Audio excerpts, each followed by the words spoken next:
So now I'd like to introduce today's presenter. He's both a fellow of the Institute of Chartered Accountants in England and Wales and the Association of Chartered Certified Accountants. His principle is that focusing on your goals, blended with his foundation of strong accounting and tax expertise, makes the difference between the success and failure of your business and personal ambitions. His approach is holistic. By really getting to know you from the base level up, he can tailor advice, unlock opportunities, and help you to get where you want to be.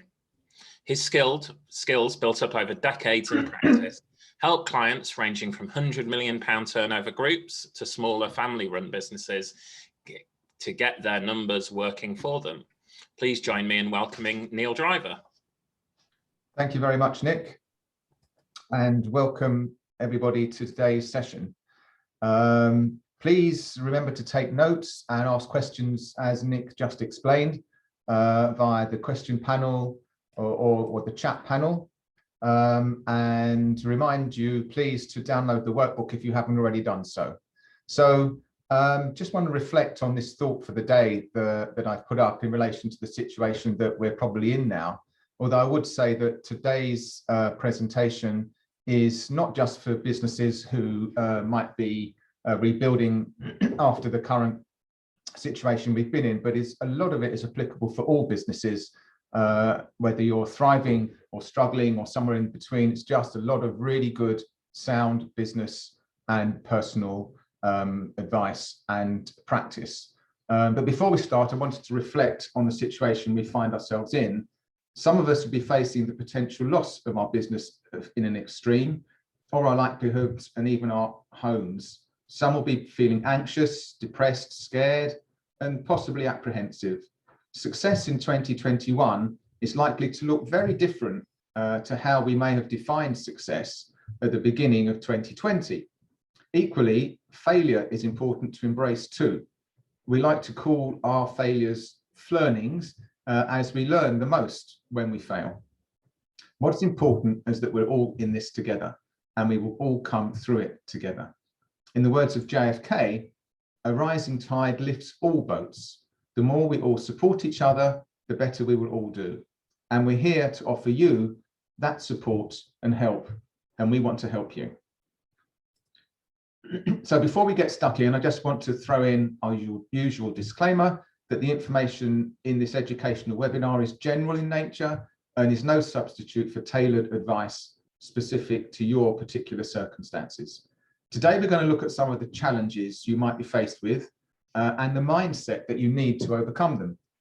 We're then going to help you focus on what you can control, in particular, key areas of your business that will help you mitigate risk and get the best outcomes for your business, including looking at your product service mix, marketing and communication, human resources, finance, and how you can plan to get your business on the very best footing for 2021 and beyond. So there's quite a lot there, but we'll get through it, I'm sure. So I'd like to acknowledge that the last year has obviously been extremely challenging in so many ways. For some of you, the biggest challenge you face is whether your business will even survive. I hope that by the end of this webinar, you'll feel confident about the steps you can take to give your business the very best chance of survival and growth. The needs for every business right now will be different, but there are likely to be some common themes and challenges we can use to form the key goals for the next year. Excuse me. The types of challenges you might be facing include a new break-even level that you need to achieve, the changes you need to make to your product or service mix, the HR changes you might need to make, for example, hiring new team members or outsourcing tasks, the government support that might be available to help get you back into business, how you can get better deals with suppliers when they're also suffering, and how to prepare potentially for another lockdown. We have to be realistic. Overcoming these challenges might not be easy. If it was easy, you probably would have done it right now, right? So it's key to set aside time to work on your business and develop your strategy for getting back into business. And it's great that you're here now starting to do that. One of the first steps you need to do is to develop or undertake your risk register to help you profile the risks and establish your focus. Spoken about this in previous webinars. Your risk register should identify the risks within each department of your business and evaluate the likelihood of that risk coming to eventuality and the consequences for your business if it does come to be. And by allocating a score out of 5 for each risk, you can then multiply them and establish an overall risk rating, highlighting the most significant areas, the most significant risks for you to focus on. So you're looking at the likelihood of it happening and the consequence of it happening, and then you end up with an overall risk score. And these are the different areas within the business that you should be looking at identifying all the risks in. If you don't have a risk register, we have a template for that we can give you at the end. Please just ask. I know I'm preaching to the converted here when we talk about embracing change. We've all been dealing with change for 12 months or more. But I just want to share a couple of mindsets relating to change to ensure you don't take your foot off the change accelerator quite yet. I'm sure you've all heard of Einstein's famous definition of insanity, doing the same thing over and over again and expecting a different result. Now is clearly the time to do things differently. So let's touch on here what we call the 5 A's of change.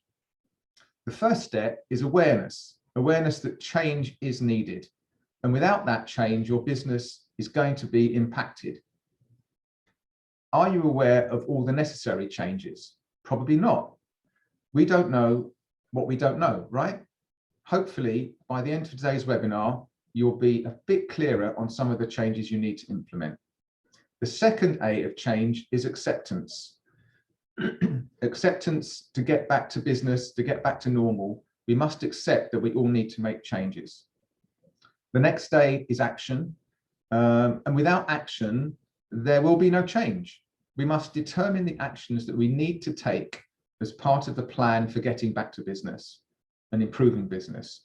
If you're anything like me, awareness, acceptance, and action is not going to be enough, though.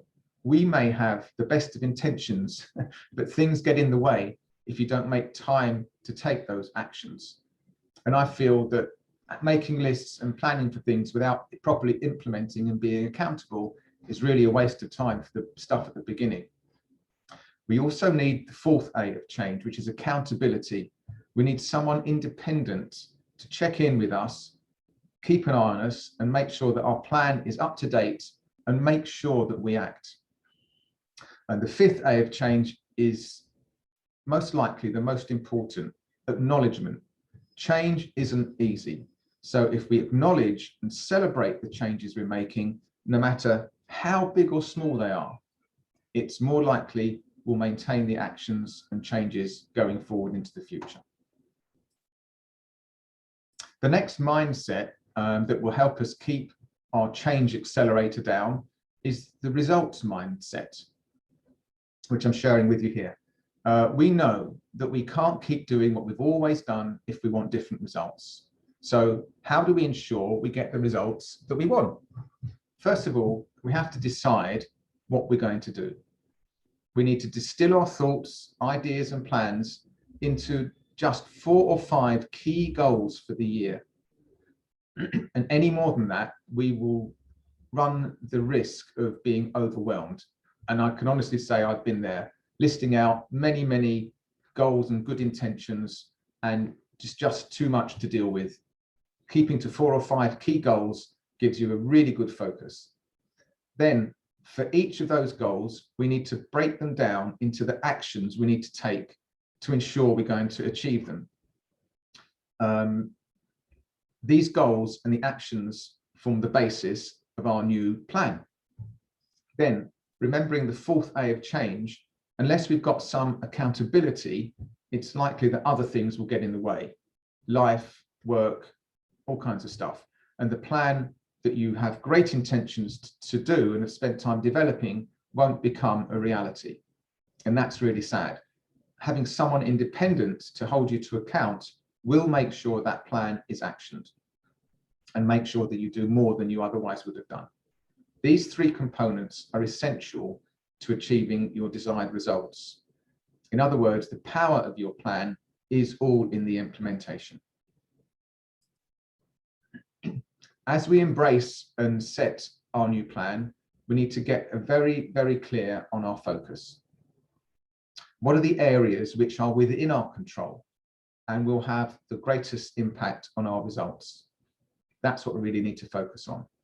We also need to consider things that we should stop doing so that we can free up time to do new stuff and new things, because what we can say yes to is defined by what we can say no to. To help us get our businesses back on track, back to business, growth, or maintain what you have and keep us on track, I think there's 5 common areas which are likely to have the biggest impact. Firstly, working on the business. We've heard it before. This is essential. It's essential that you take time out of working in the business to working on it. And being here today is a start. Next, reviewing your product or service mix to respond to your customers' changing needs. We must also consider our marketing and communication.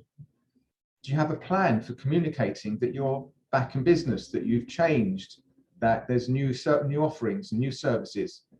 Can you attract a different sector of your market, for example? Then, what human resources do you need?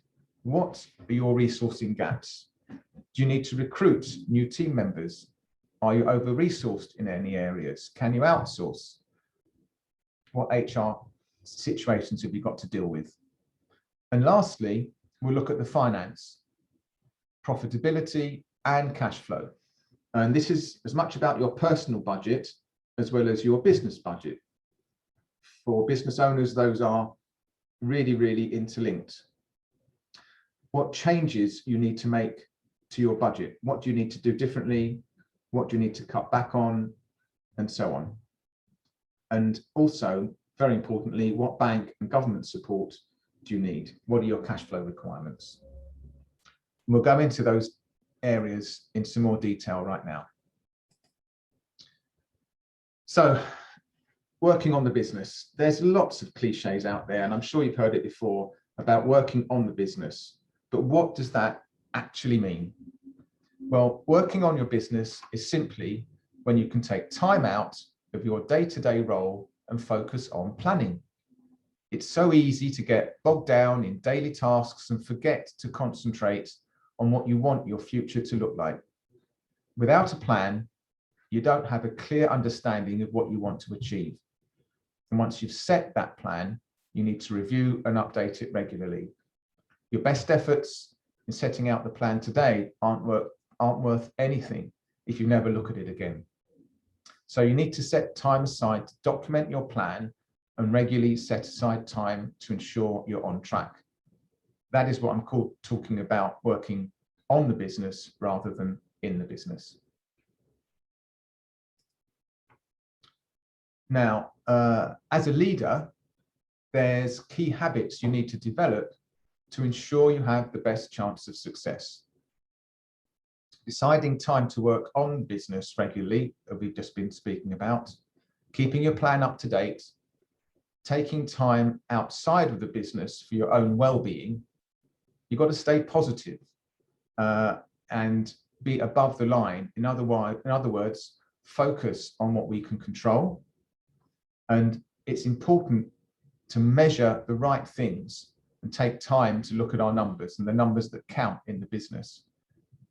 We always recommend as best practice that our clients have 3 essentials: an annual business plan, an annual forecast, and ongoing reporting and accountability. A plan is essential to set the direction of your business. A forecast is essential to stay on top of cash flow and monitor what's going on and see what's going to be happening in the future. And ongoing reporting allows you to monitor your progress against your plan and against your accountability. And the accountability that you can be held to is the difference between what you expected and what you have, and that accountability can be the difference between achieving your goals or not.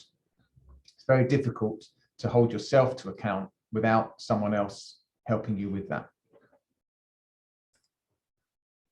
Now, this image shows the 10 departments, if you like, of every business and the link between working on the business in a strategic role as a director or owner and the operational departments, and the plan filters down through the leadership into operational departments down below. You should really be thinking broadly about how each department needs to respond to getting back to business. We're going to focus on the 4 which are likely to be relevant to all of you, but there may be other departments which are equally important. I know many business owners and operators wear many hats, sometimes all of them, but it's important to recognize that and put them in different compartments so each one can be considered individually and properly dealt with. Perhaps the biggest area of opportunity in the current climate is to review your product or service mix. I'm sure you've already thought about that and thought about changes you can make to your products or services, or already done that. Things like diversifying your offering, moving online if you haven't already, and focusing on different customers.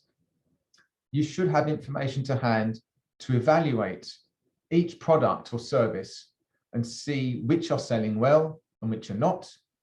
And have any of your products or services become obsolete? Are there complementary products or services you can add to your mix? Now, here's a useful framework that will help you make a plan for adapting your product or service mix. It's called the Ansoff matrix. And you may have seen this before, but it's really useful to help you determine your marketing strategy and understand the risks when expanding your offering. The framework shows 4 strategies for growth and existing markets and products. So this is the different areas, products and markets. So the first strategy is market penetration. So this means selling more of your existing products to your existing markets. And there's so many ways to do this. For example, communicating with more customers so they're aware of your full offering, training your team to cross-sell or upsell, starting a loyalty program to encourage customers to buy more often. Now, this is the lowest risk and most cost-effective strategy. Next is a matter of choosing to either develop a new product or to sell your new product, a new product into your existing market. If you choose product development, think about enhancing your current products or services to add more value, or developing an entirely new products or services. And if you choose market development, you could expand, say, geographically by opening in new locations or targeting new segments. Those are kind of medium risk. And the final strategy is diversification, which we've got in red here, because that involves both new products and new markets. This strategy is incredibly high risk, and I would suggest should be avoided in uncertain times like now. What's important it is to avoid trying to take on too much at once. Start with just 1 or 2 strategies which will help you sell more of your existing products to existing markets. It's like the main goals for the year. Don't take on too much. Take smaller bites, make them work, and keep on doing that again and again. As part of your review of your product or service mix, you're likely to look at your pricing, which is always a good idea. And you might be tempted to discount your prices, hoping this will result in more sales and increase your gross margin. Or you might flip it the other way and consider increasing your prices as a way to grow your revenue. Before changing your prices, I really think you've got to understand the impact that will have. And I'll just show you this now. For example, if your gross margin is 30%, so that means that for every £100 you sell, you've got £70 of cost and £30 of gross profit, and you discount your price by 10%. So gross profit margin at the top here on this table, and you discount it by 10%, you will need to increase your volume of sales by 50% to keep at the same profit level. And you can see as the margin increases, that impact is less. But for low margin businesses, there can be a very, very rapid impact. You need to fully understand what's going on there. However, if you choose to increase your price at the same margin of 30%, and you were to increase your price by 10%, the calculations here show that you could reduce your sales volume by 25% before your gross margin will reduce to the amount of money that you were making before your price increase. I often find this is a really light bulb moment to business owners who are scared to put up prices. And when we talk about just maybe a 1% increase or a 2% increase, and yes, customers can be sensitive, but here, a 30% margin is not unusual. 35% margin is not unusual. And to increase your margin, your prices by 2% and lose 5 to 6% of volume, you're often losing what I call the BMW clients, the bitches, moaners, and whingers.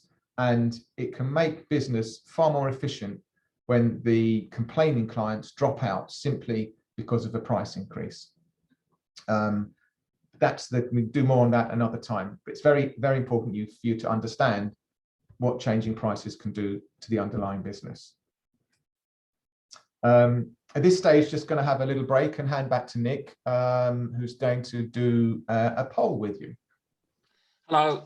So yes, this is just our halfway point. Thanks, Neil, so far.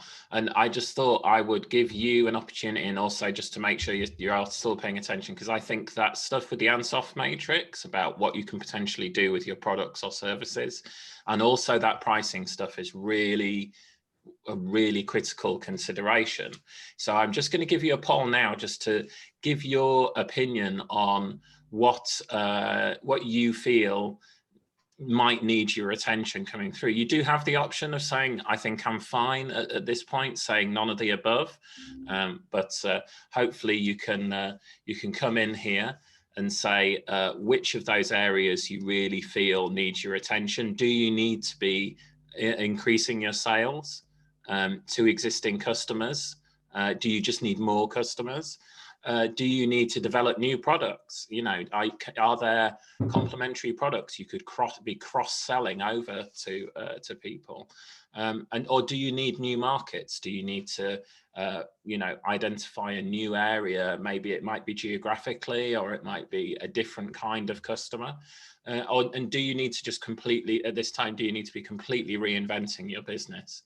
So coming up with new products and new customers, that diversification, that high risk strategy that Neil identified, but that might reap you rewards, or you might have found you have no choice during lockdown and the pandemic.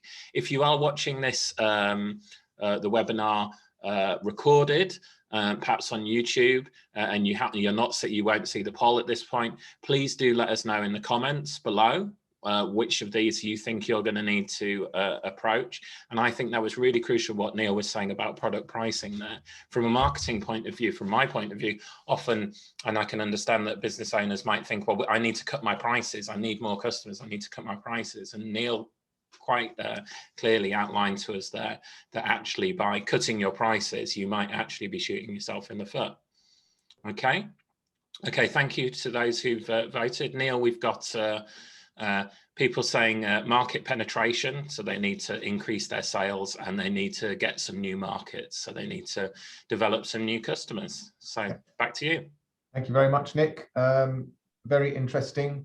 And yes, the Ansoff matrix is very important to keep in mind with all the marketing and strategies that you need to develop. But on with the show.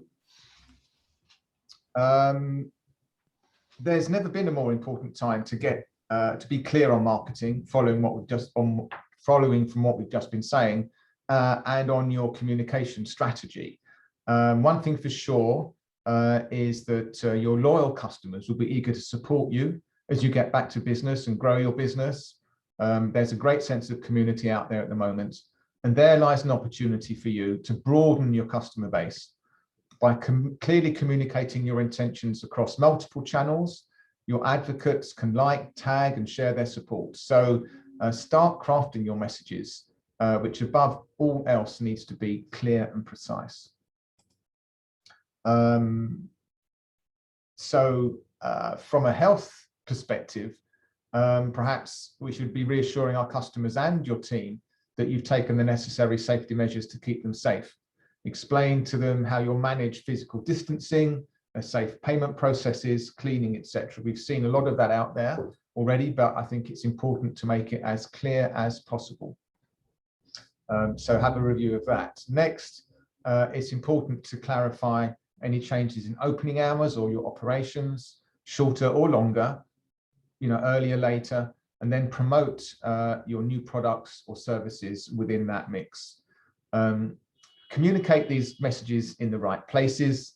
They should be promoted on your website, across your social media channels, Google listings, physical notices in your premises, even in your email signatures, and perhaps by text messages, Facebook Live. There's just so many places now, so it's important to get them precise and clear.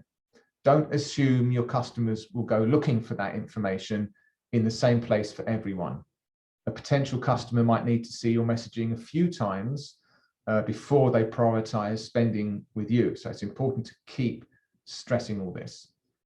It's about relaying key information and managing expectations and inviting feedback. Now is a fabulous time to try something new in your market space, as there's empathy and appreciation for businesses adapting in challenging times. Fantastic time to try stuff that you might have had on the back burner for a while. Use regular touch points to reiterate the safety message, practice what you preach, and demonstrate your safety measures to keep customers' anxiety levels low. For example, in some medical centers, doctors have been taught to wash their hands in front of the patient or it doesn't count. Or another example is to verbalize as you sanitize, telling the customer, I'll just quickly sanitize my hands before handing you whatever it is you're going to do, serving you ice cream, getting something off the rack for you. Craft a unified message to keep your audience updated and anticipate the questions you might get back. Practice the answers you're going to give to those. Script the responses for your team so that they can convey clear and consistent messages. And that's key for maintaining your customers' trust, being consistent, restoring your employees' morale, and returning to some kind of normal, whatever that will be.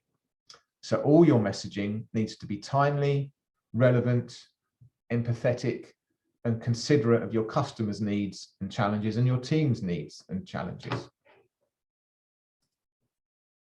So once you're clear on your messaging, it's time to document your plan for getting that message across. Get back to basics. Get back to basics is what I'm advocating. Consider who your most profitable customers are and how you're going to target them. What specific marketing personas do you want your marketing to speak to? Create a clear plan to deliver visually engaging content across your marketing channels to promote awareness of what you're offering. And consider ways to get your communication to stand out above the noise. There's so much out there. Get creative and consider new promotions and new things to advocate what you're doing. Perhaps it's time to celebrate customers who are loyal to you during the crisis, or to deliver, say, co-marketing with other non-competing businesses. There's so much that can be done out there. Have open table discussions with people, record your own webinars, get video testimonials, get written testimonials from happy customers advocating what you do. Whatever your strategy is, you need to stick within your brand values and put yourself in your customers' shoes So make it easy for them to do business with you. Make it as easy as you can. And seek to enjoy some quick wins. Marketing is about momentum, which really starts with a few simple activities. Don't try to do the hard stuff first, do the simple stuff first, so you can tick them off and get some momentum, get some things going. HR is a hugely important consideration. Your plan's always got to think about HR, and you need to assess your current HR needs. Can you afford to keep all of the existing team on board? With your change product or service mix, do you need to recruit new people, acquire new skills, and all that impacts on your HR. So you'll need to clarify your desired team structure before you look for new employees. You should reshape possibly new roles based on what the business needs, rather than attempting to shape existing people into new roles, you know, round peg, square hole, and all that. But the focus going forward, start with your business, see what it is you really need to do, and then work it down through HR from there. Having the wrong person in a role can be incredibly damaging in the long run, both for them and your business. Sometimes, you know, if someone doesn't fit, you're best to deal with that through an HR process. Assessing your HR needs with each of those 10 departments we were talking about, went through them before, is a great way to future-proof your organization and structure. It's really key to everything. If you don't have an HR advisor to hand, there are various things out there, but we can recommend people if you need. Just be very careful in the HR area. Perhaps think about your business as a bus. You're the driver and the team members are the passengers. Who's currently on it? Who's definitely along for the ride? And who needs to get off at the next stop? Perhaps your bus was a double-decker, but needs to be downgraded to a single-decker or even a minibus in order to survive. What's going to happen to your business when furlough ends? Start planning for that and working through what your scenarios are going to be. Apart from being the driver, are there any other responsibilities you should take on? In other words, you might find that with reduced sales or a change in product mix, you might have the capacity to put back some of the hats that you previously didn't have and take back on. That, of course, makes it more difficult for business owners and makes it more difficult to work on the business rather than in it, but you've got to consider that. For example, you might be able to take on more of a sales role instead of employing a salesperson full-time. Or maybe you could outsource your marketing instead of having an in-house resource, or partial outsourcing to free up roles where someone can have a mixed role. Lots of things that can be done. You may have already reduced the size of your team, possibly significantly, and now need to recruit again to keep the business moving.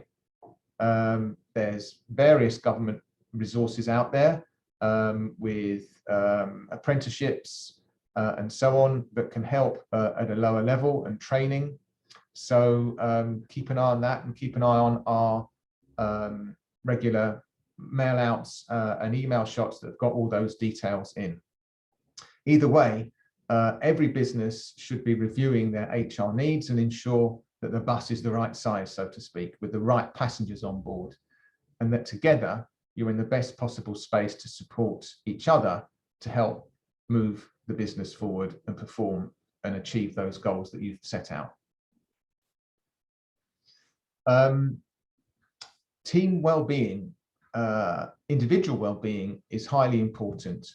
And what we call a healthy mind platter is a great concept to keep front of mind in all times, challenging times in particular, to ensure that you're looking after your health and your team's well-being. And remember, of course, that you're part of this team, so you've got to look after yourself too. In fact, business leaders, you could say, you've got to look after yourself even more because you're carrying others more than before on your back. So a healthy mind platter is made up of 7 activities which we should do, I'm suggesting daily, to support a healthy mind. And these are physical time, exercising and moving our bodies. Don't be sedentary. Downtime or chilling out, where we intentionally let our minds wander. Perhaps for you, it could be listening to music or drawing or reading. Some playtime, where we do something fun, like to be childlike perhaps, and encourage joy and happiness. If you've got children, sure, an example might be having, say, a Nerf war or dressing up. And even if you're adults, maybe the same thing. Sleep time is an obvious one, but it's crucial to remind ourselves of the importance of getting 7 to 9 hours of quality sleep every night. It's a fair number, but it's important. Time in. Now, this is spending time reflecting inwardly, maybe writing a journal of your thoughts or doing some yoga or meditation. We need focus time, so that's focusing on one thing, but with discipline.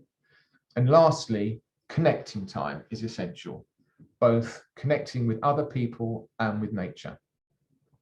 So there's a lot of things here. Well, 7, it's not that many, but you might think that this is a bit overwhelming, but please don't be overwhelmed by these 7 activities, because really, I mean, apart from sleep, just 5 to 10 minutes of each day will definitely help you maintain a healthier mind, and some things that you do will tick more than one box. For example, playing with your kids outside might represent physical and connection time. So things can cut across the lot.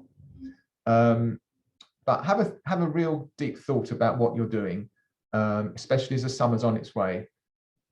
Things should become easier to do. So what are you currently doing to support your team's well-being? And what could you start doing? We recommend talking with your team about how they're coping. A great way to understand their well-being needs is to do, say, a team reflection survey. And we've got a template for this that we're happy to share with you. By reflecting on their experiences over the last 12 months, you'll be better equipped to support them and ensure they're in the right frame of mind to be productive. And the more productive and in a better frame of mind they are, then the better your business will be.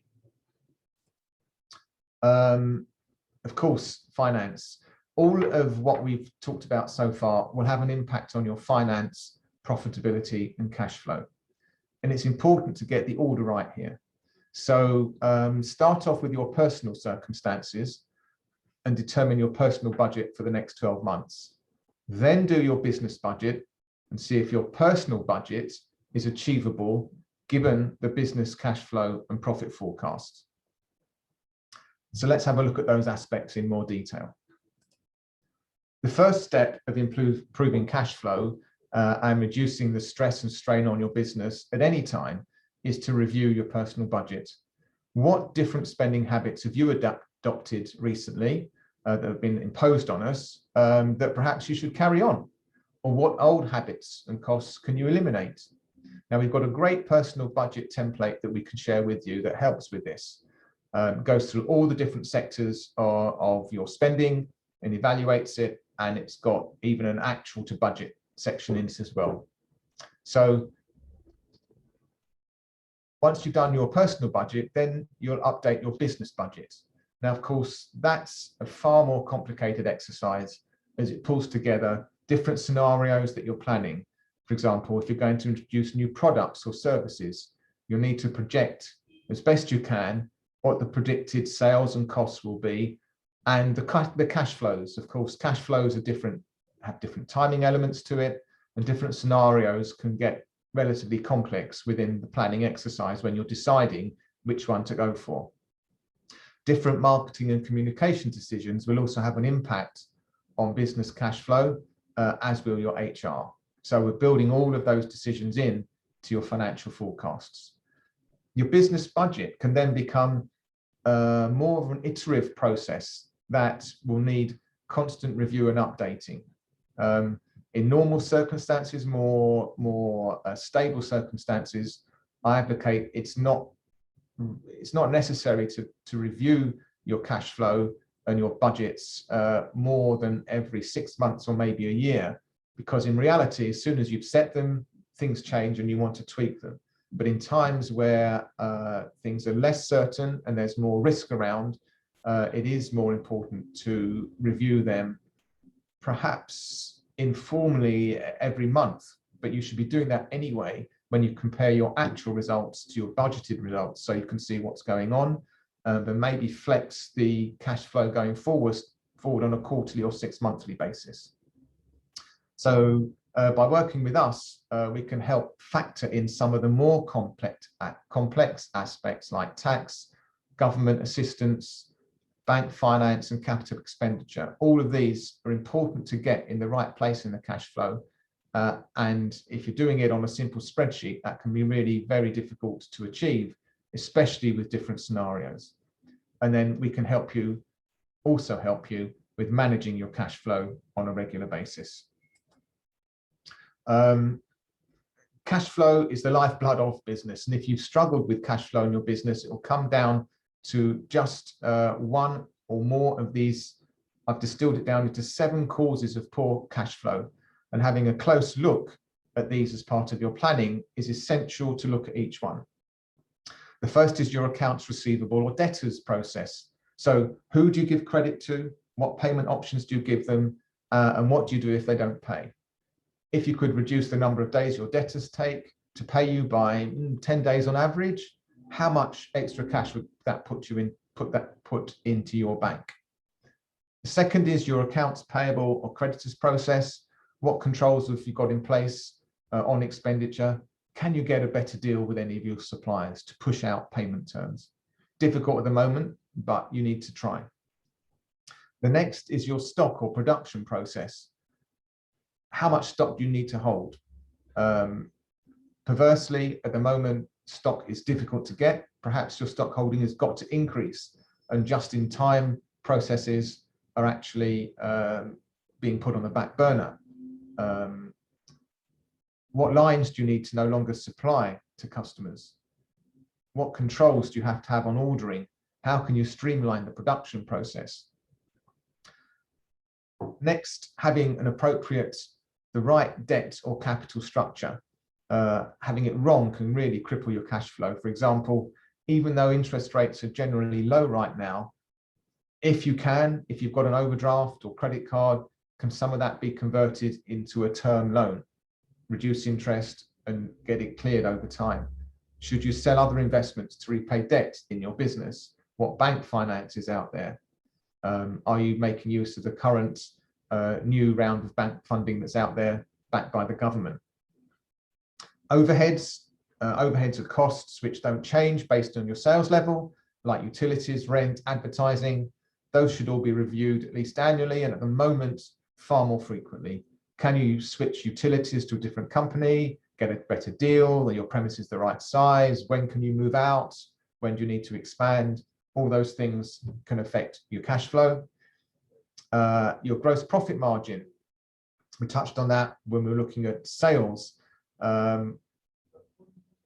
What can you do to increase your margin? Is there pressure on your margin to push it down? How does that affect your profits coming through and your cash flow coming through? Can you rework how much you're wasting and time that you're wasting, improve productivity, improve the speed of things that go through your system? Look at prices, as we've spoken about before. Remember that table that we looked at shows the effect of increasing and decreasing, and I can share that with you again if you need. And finally, we've spoken about sales quite a bit. That's got to be a big consideration, and look at different ways you can change your sales or the way that your sales are going to be pushed by the marketplace. Now, this list is obviously, it can be overwhelming. There's a lot there, but again, like with the goals and like with marketing and other things, choose 1 or 2 of these strategies to implement, the 1 or 2 that can have the most significant impact. Work on them, get them done, and then reevaluate and do the next few. Small changes to these, small changes can have a really huge impact on your cash flow. Maybe not immediately, but going forward over several months or a year, and you'll really see the difference. 1 or 2%, small little tweaks. we can help you look at those most important ones and establish the most relevant ones to your business and share ideas for improvement overall. We've been talking about sales. I just want to touch on 7 ways that you could possibly grow your business. 5 relate to increasing sales, and 2 relate to reducing expenses. You might think that you're in a place to grow your business, or you're not in a place to grow your business right now, but these strategies are so important for getting back to business and recovering as much as possible, as well as growing from where you are. The first is to increase your customer retention rate.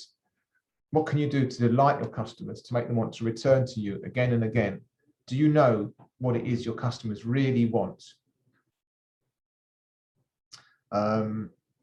What is your current communication strategy with your customers?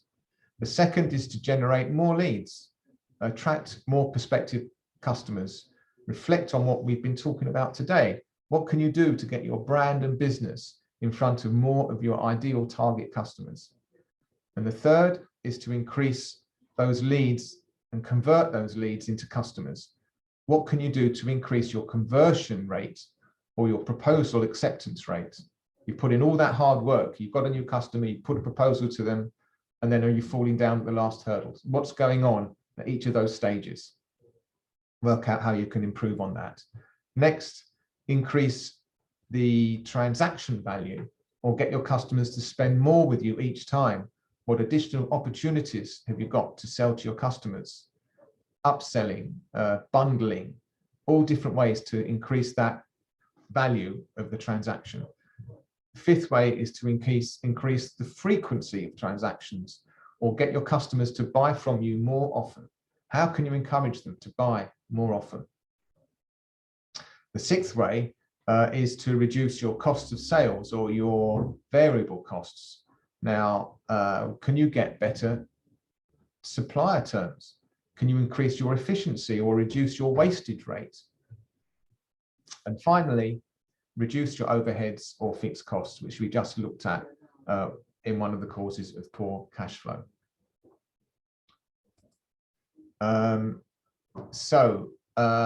All of this can be put together in what we call a back to business plan. And I'll quickly click through what one might look like. So this is our business recovery plan. However, a business or marketing plan might be more appropriate for some of you.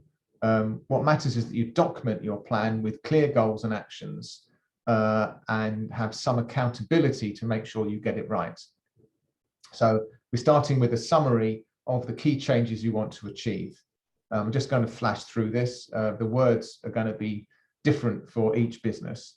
And then key challenges, which will help formulate the rest of the plan. And we're looking at new opportunities that exist, as well as the threats and vulnerabilities that need to be managed.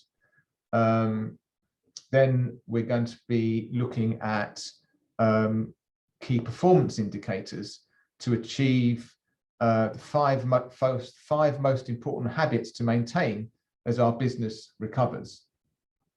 Then we can look at our personal spending, our role, how many hours we spend at work, and what you want this to look like in 3 years, for example, and look at finance. So we're bringing together so many different aspects of the business, all in one succinct plan that has got goals and accountability and tracking what you do as you go through.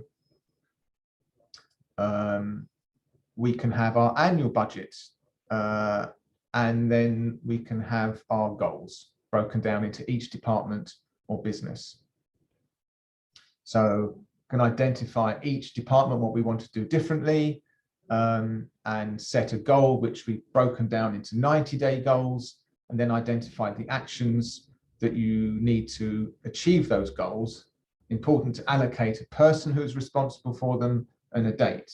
So this is, you can apply this to any goal really, and having something within a time scale. Important to have who's doing it, and to have the date when they're accountable by. It's just going through different departments here. So what's really important is that you avoid doing nothing.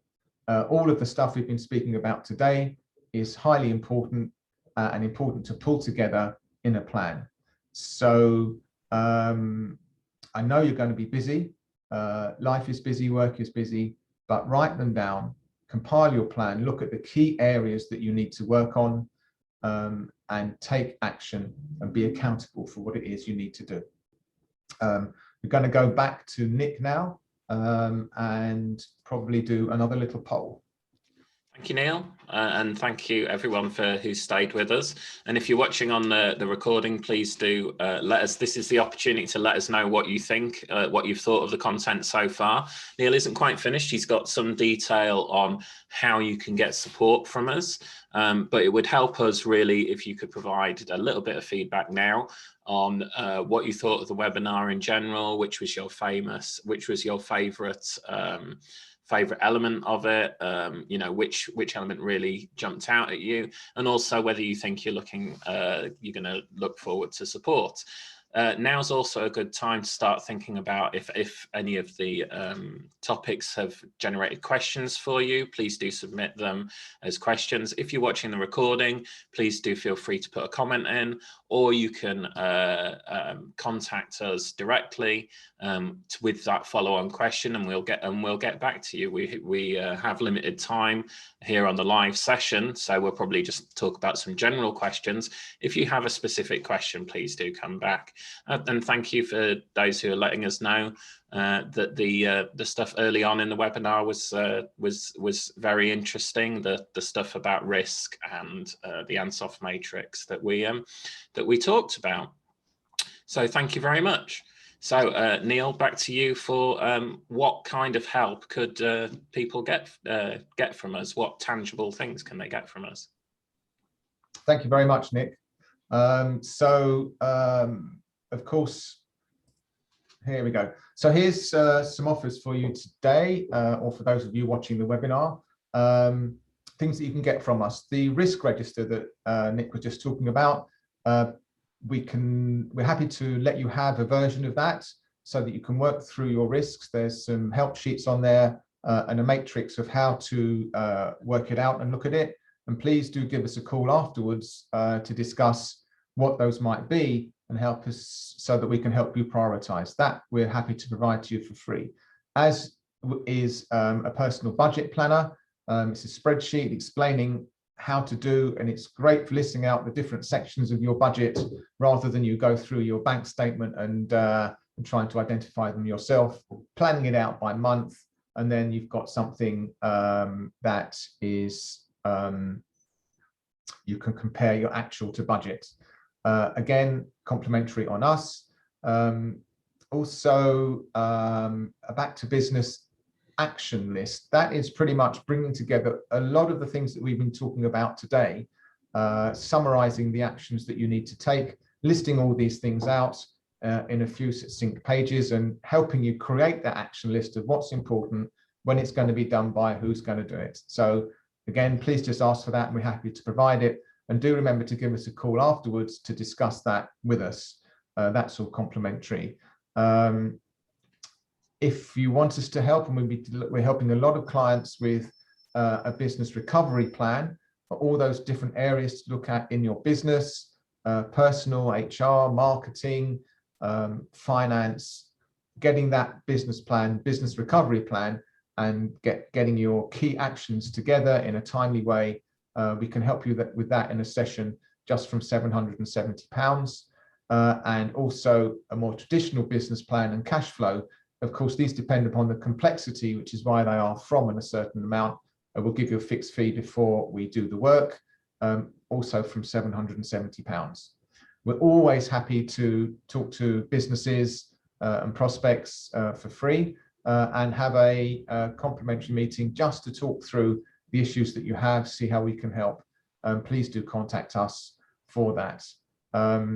And hopefully from today's presentation, you'll see that Davis Grant are more than just accountants. We're very in-depth, on hand about business, real business issues, helping your businesses grow and deal with the situations that you've got.